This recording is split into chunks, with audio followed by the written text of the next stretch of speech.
Good afternoon, everybody.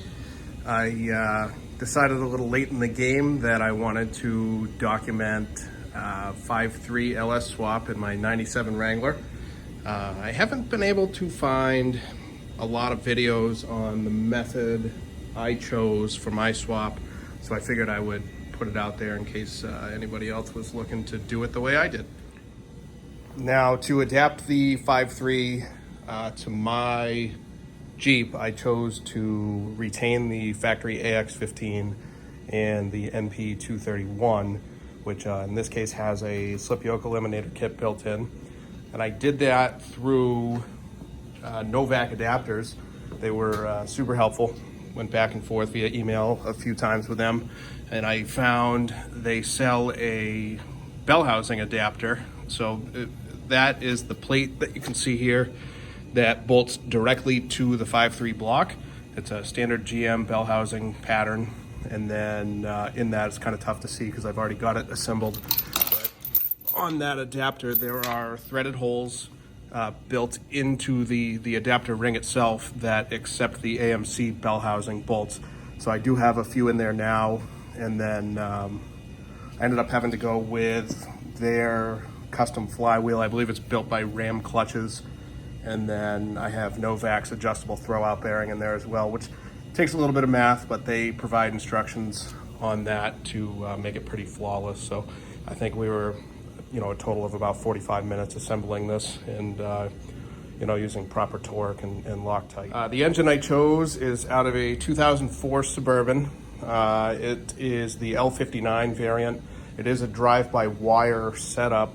And initially that was the route I was going to take, but I ultimately decided, just for simplicity, that it would be best to retain the Jeep throttle pedal and throttle cable, and I'll be converting this over to a drive-by cable throttle body, which should really simplify things. The issue I was running into was that I had to track down a PCM that did both. So it's actually a P59 PCM that has the drive-by cable and drive-by-wire setup. There was an overlap here, I believe 2003, and that allows for the throttle body conversion from one to the other, because that specific PCM does have the idle air control, which is pretty important when you do that conversion. The Jeep itself is 97. I acquired it back in 2010, and I got it for a good price, but I was a little bit naive with what to look for, and it turns out about 6 months later I had to replace the frame. So the frame is from a 2003, and it is rock solid. It came out of a low mileage rollover. It's nice and straight. It was bone dry and rust free when I got it, and I ended up coating the entire frame with POR 15, which I've had fantastic luck with. It actually made the disassembly fairly easy. I did opt for the LS standalone harness. I did source it elsewhere, which I hope doesn't come back to bite me, because it wasn't a super expensive harness by any means compared to some of the other ones on the market. But I did keep the factory truck harness. So if, worst case scenario, I'll go through that. And this was purely to save some time and make the swap a little bit easier.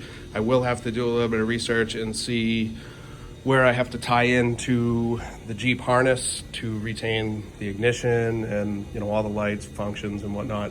I will be doing an aftermarket gauge cluster, just because they're, it's extra time and money to really adapt everything correctly so that the GM language communicates with the Chrysler language of the computers and the gauges. So ultimately I'll be eliminating as much of the Jeep harness as possible, but retaining exterior lights, interior lights, that sort of stuff.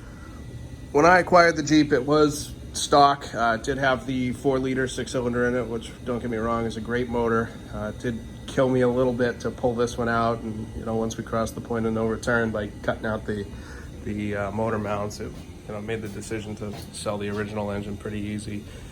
Still kind of working on cleaning this one up. This one here is clean, it's nice and smooth, ready for the Dave's custom motor mounts I ordered, and that should make the drop-in fairly simple. I'm really hoping it'll line up with the factory cross member for the transmission. Hopefully retain the stock drive shafts, which I have a feeling is probably not going to be the case, but fingers crossed on that one. The Jeep is sitting on a 4-inch rough country lift. You know, people say what they will about rough country, but I haven't had any issues, and honestly, it's not supposed to ride comfortable anyways. It's not a daily driver to me anymore, so, you know, I was just looking for a good platform to build on. As you can see, I did add removable sway bar links, which makes the articulation that much better off-road. It does currently have the stock Dana 30 and Dana 35. I'll probably get the motor in and running and, you know, give it a good shakedown, make sure everything's running smooth.